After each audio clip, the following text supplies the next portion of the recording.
사랑하는 성도들,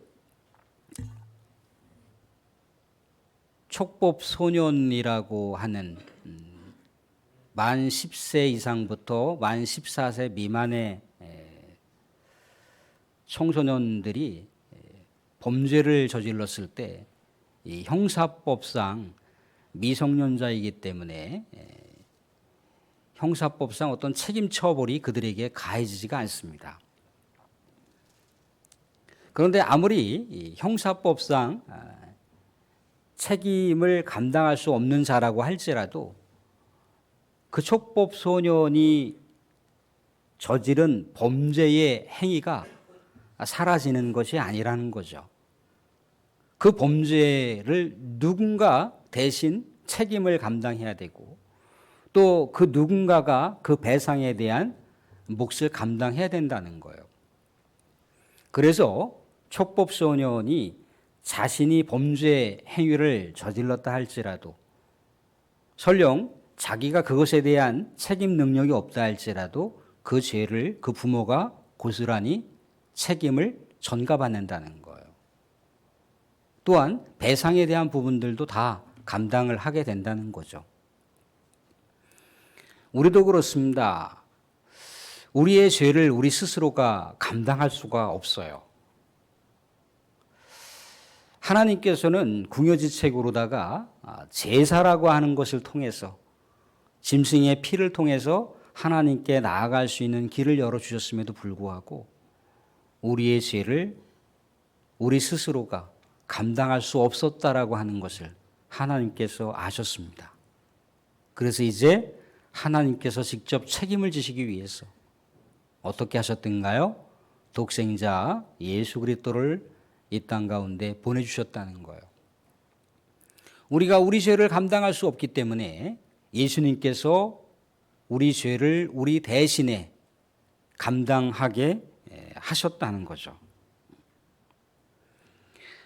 그렇다면 우리 죄를 감당하신 예수님은 도대체 누구신가? 또한 예수님은 우리의 죄를 감당하실 때 어디까지 감당하신 건가? 그것에 대한 내용이 오늘 성경의 이야기 가운데 등장을 하고 있습니다. 예수님의 그 놀라운 사랑의 깊이를 우리가 헤아려 볼 수 있기를 바랍니다. 오늘 말씀 가운데 보시면 예수님께서 18장 1절에 이렇게 얘기를 하고 있어요. 예수님이 이 말씀을 하시고 제자들과 함께 기드론 시내 건너편으로 나가셨다라고 되어 있어요. 예수님이 이 말씀을 하셨다. 이 말씀. 근데 이 말씀은 이제 18장 이전부터 전개되었던 말씀이겠죠. 이 말씀은 앞에 등장하는 고별 설교에 해당하는 말씀입니다. 요한복음 13장부터 17장까지 해당되는 주님의 말씀인데 이 말씀을 일컬어서 고별 설교라고도 하기도 하고 예수님의 다락방 강화라고도 그렇게 일컬어지기도 합니다. 이 다락방 강화, 이제 하나님께 나아가는 대속의 길을 본격적으로 들어서기 전에 제자들에게 이런저런 당부와 권면의 말씀을 주신 거죠. 여러 말씀이 있었지만 그중에 몇 가지를 생각해 보게 되면 제자들에게 서로 사랑하라고 그렇게 말씀하고 있어요. 제자들이 자신을 부인할 것이지만 다시 믿음 가운데 나아갈 것을 권면하고 있습니다. 하나님께 나아갈 때 예수 자신의 이름을 붙들고 우리 하나님께 나아갈 때 우리 주님께서 그 마음을 헤아려 주시고 그들의 간절한 소망을 응답해 주신다고 그렇게 하고 있습니다. 또한 제자들이 예수님께서 십자가 대속의 길을 가고 나서 제자들에게도 역시 고난과 환난이 있을 것이라고 말씀하시고 있고 또한 그 환난과 고난 가운데 담대하라고 말씀하시고 있습니다. 예수님은 이제 대속의 길을 가면서 하나님 품으로 나아가지만 이제 남겨진 제자들을 위해서 우리 주님께서는 기도하십니다. 대제사장의 기도라고 일컬어지죠. 예수님의 기도 가운데는요, 우리 하나님 아버지 제자들이 하나가 되게 해주십시오. 제자들이 아직도 마음이 여리고 정말 아직 철부지입니다. 그들을 지켜주시고 그들을 보호해 주십시오. 제가 이 세상 가운데 온 것은 우리 하나님의 구원의 특명을 받고 이 땅 가운데 왔으니 제자들이 내가 우리 하나님께서 보내주신 구원자 메시아라고 하는 것을 온전히 깨닫게 하여 주십시오. 아버지 이들을 끝까지 사랑할 수 있게 하여 주십시오라고 하는 기도의 말씀이에요. 자신은 그렇게 십자가 죽음과 고난을 당하면서 하나님의 유월절 어린 양의 죽음을 맞이하겠지만 여전히 남겨질 그 제자들을 헤아리시는 거예요. 슬픔과 고통 가운데 또 고난 가운데 휩싸일 또 목자 없이 양이 흩어진다라고 했던 것처럼 아마도 자기가 없을 때 제자들은 방황하며 어떻게 그들의 삶의 처세를 헤쳐나가야 될지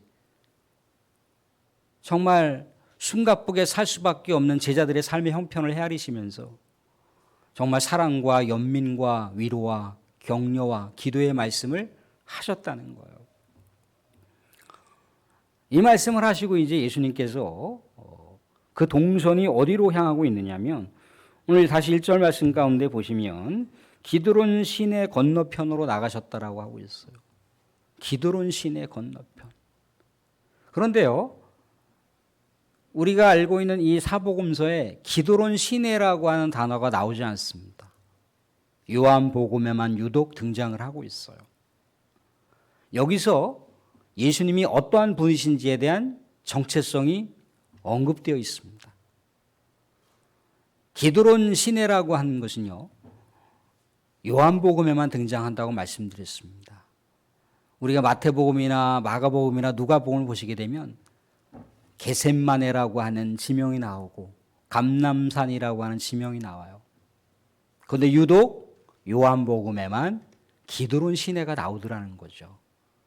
사도 요한이 뭔가 이야기하고 싶은 의도가 있었던 거예요. 이 기드론 시내라고 하는 것은요, 구약의 다윗 왕이 사랑하는 아들 압살롬의 배신을 당해서 정말 도망자의 신세가 되어서 고난의 길을 갔던 장소가 바로 기드론 시내입니다. 그런데 이 기드론 시내를 이제 다윗 왕의 계보를 잇는 하나님께서 약속하신 영원한 왕이신 예수가 이 고난의 길을 간다는 거죠. 예수님의 정체는 바로 영원한 왕이라고 하는 것을 강조하고 싶은 거예요. 그런데 영원한 왕이지만 어떻게 됐다는 겁니까? 누구의 배신을 당한다고 하고 있는 거예요? 사랑하는 사람들로부터 배신을 당한다는 거예요. 가까이는 사랑하는 가론 유다로부터 배신을 당하고 조금 더 폭을 넓히면 제자들에게 예수님은 부인을 당하고 심지어 따르는 수많은 사람들로부터 버림을 당하는 그런 처절한 고통을 당하는 거죠. 왜 예수님께서 이 고난의 길을 가셨을까요?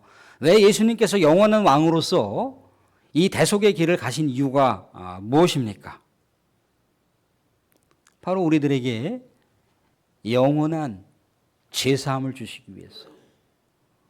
이 세상에 있는 여러 대상이 우리의 죄를 감당할 수 없는데 예수님께서 우리의 죄를 감당하시고자 대속의 길을 가시고자 하늘의 왕으로서 영원한 왕이지만 정말 세상 가운데 섬김을 받으러 오신 것이 아니라 섬기려 하고 자신의 목숨을 많은 사람의 대속물로 주시기 위해서 그 대속의 길을 가셨다는 거예요.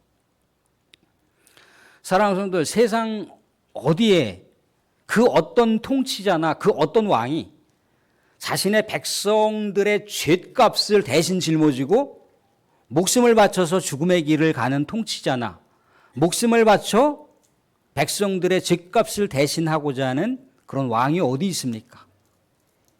세상에 그런 통치자나 그런 왕이 어디 있던가요? 없어요.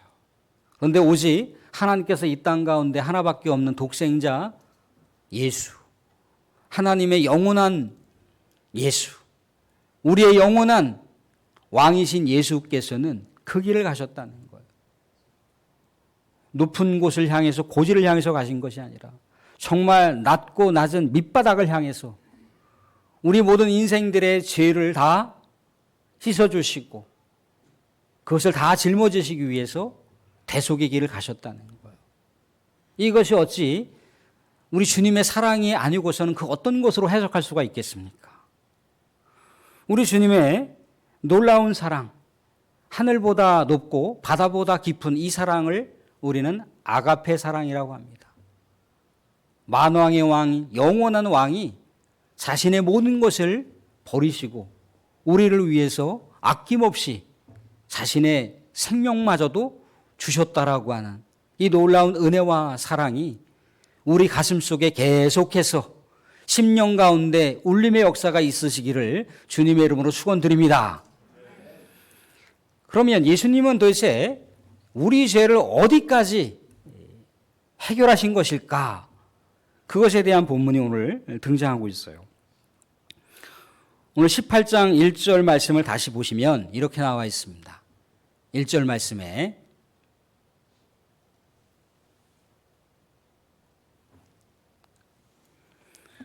예수께서 이 말씀을 하시고 제자들과 함께 기드론 시내 건너편으로 나가시니 그곳에 동산이 있는데 제자들과 함께 들어가시니라.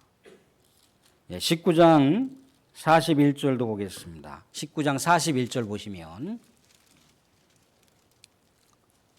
19장 41절에 이렇게 나와 있습니다. 예수께서 십자가에 못 박히신 곳에 동산이 있고 동산 안에 아직 사람을 장사한 일이 없는 새 무덤이 있는지라. 동산이라고 하는 것이 계속해서 강조되어 있습니다. 이 케토스라고 하는 단어입니다. 이 케포스라고 하는 단어는요, 에스겔 36장 35절에 에덴 동산이라고 그렇게 70인역으로 번역이 될 때 케포스라고 하는 단어를 쓰고 있어요. 이 동산이라고 하는 단어도 다른 복음서에는 없습니다. 오직 요한복음에만 등장을 하고 있어요. 그러니까 사도 요한이 뭔가 이야기하고 싶은 이야기가 있는 거죠.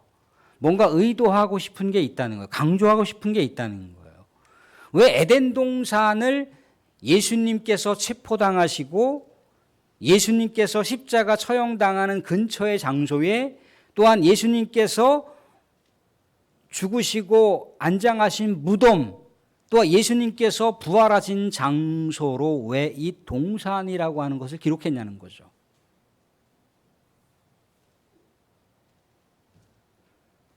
아까 말씀드린 대로 이 동산은 에덴 동산하고 연결될 수 있는 그런 용어입니다. 사람들, 우리의 죄는 어디로부터 그 근원이 시작되었던가요? 바로 아담과 하와의 원죄로부터 우리의 죄가 흘러온 겁니다. 아담과 하와가 하나님의 명령을 순종하지 않고 사탄의 말을 수용을 했어요. 사탄의 말을 순종한 거죠. 그래서 어떻게 했던가요? 에덴 동산에서 원죄가 이루어졌어요. 또한 에덴 동산에서 이제는 사람에게 우리 하나님께서 정말 아담과 하와를 창조하시고 생명을 주셨는데 그 생명을 죄 때문에 죽음으로 몰고 간 장소가 에덴 동산이었던 거예요. 그런데 이 에덴 동산을 연상하게 하는 예수님께서 그 장소로 가셨다는 거죠. 그 장소로 가셔서 십자가 순환, 십자가 대속 죽음을 맞이하게 된다라고 하는 건 뭘 얘기하는 겁니까? 아담이 우리에게 남겨진 원죄를 깨끗하게 청산하시기 위해서 그 죄값을 감당하시기 위해서 동산에 가셨다는 거예요. 죄값으로 인해서 만들어진 죽음을 우리 예수님께서 깨끗하게 청산하시고 영생으로 만드시기 위해서 동산으로 가셨다는 거예요. 그런데 예수님께서 여기서 죽음으로만 끝났다면 그 의미가 굉장히 약화되겠죠. 그런데 죽음으로 끝난 것이 아니라 어떻게 된가요? 이 장소에서 부활하셨다는 거예요. 죄를 완전하게 청산했다라고 하는 도장을 찍으셨다라고 하는 것이고, 이 사망을 정복하셨다라고 하는 도장을 찍으셨다는 거예요. 그래서 우리가 우리의 모든 죄를 씻음받고 이제 주님께서 우리에게 주시고자 했던 영생을 우리가 얻을 수가 있는 것이고, 우리가 구원, 하나님의 나라를 선물로 받을 수 있을 뿐더러 죄 때문에 한 걸음도 우리 하나님께 나아갈 수 없었는데 이제 죄가 완전히 씻김됨으로 인해서 우리가 하나님께 나아갈 수 있는 길이 생긴 거예요. 이게 바로 예수님의 십자가 대속이라는 겁니다. 이게 바로 예수님의 놀라운 은혜의 죽음이라는 거예요. 예수님은 옆집의 아저씨가 아니었어요. 예수님은 만왕의 왕이시고 영원한 왕이라는 거예요. 우주 만물을 통치하는 통치자라는 겁니다. 통치자가 백성들의 죄를 대신 짊어지고 죽음, 대속의 길, 피 흘림이 없이는 사함이 없는 그 완전한 한 번에 이루어지는 그 제사의 길을 가셨다는 거예요. 희생 제물이 되셨다는 거예요.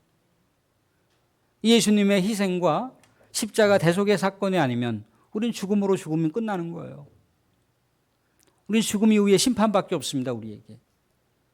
그렇지만 우리가 육신의 죽음으로 육신의 꺼죽을 벗는다 할지라도 우리 영이 우리 하나님 품에 영원토록 안식을 하다가 영원토록 기쁘게 우리 주님과 더불어 살다가 예수님께서 이 땅 가운데 다시 오시게 되면 다시 우리가 지금보다 훨씬 더 몇백 배 말로 평안할 수 없는 가장 완전한 모습으로 부활의 놀라운 축복을 우리에게 주신다는 거예요. 그게 바로 예수님께서 우리에게 부여하신 놀라운 은혜이자 축복이라는 겁니다. 사랑하는 여러분들, 우리가 사순절을 이렇게 보내고 있습니다. 작년 이맘때인가요? 이상영 장로가 이렇게 그 나무 깎는 그 커터기에 오른손이 빨려 들어가서 이게 다 뭉개지고 그랬을 때 많이 안타까워했잖아요, 그죠? 이상영 장로가 그런 얘기를 하시더라고요. 예수님은 얼마나 아프셨을까요? 내 손이 이렇게 문드러졌을 때 정말 기절할 정도로 아팠는데 예수님은 얼마나 아프셨을까요? 사순절 우리가 이 절기를 보내면서 예수님의 그 고난 가운데 이상영 장로가 또 동참하고자 또 그 길을 가셨다라고 하는 생각을 해볼 때, 물론 하나님의 부르심 때문에 하나님의 섭리의 시간대, 하나님의 부르심의 그 시간대 그 영혼이 하나님의 호련한 부르심을 받았지만 그럼에도 불구하고 사순절 우리가 우리 주님 영원하신 왕, 만왕의 왕이 모든 것을 다 아낌없이 우리에게 주셨던 그 놀라운 희생과 사랑과 은혜를 헤아리면서 계속해서 주님께서 원하시고 주님께서 기뻐하시는 숭고한 믿음의 여정길을 계속해서 아름답게 수놓아 가실 수 있기를 주님의 이름으로 축원드립니다. 아멘. 기도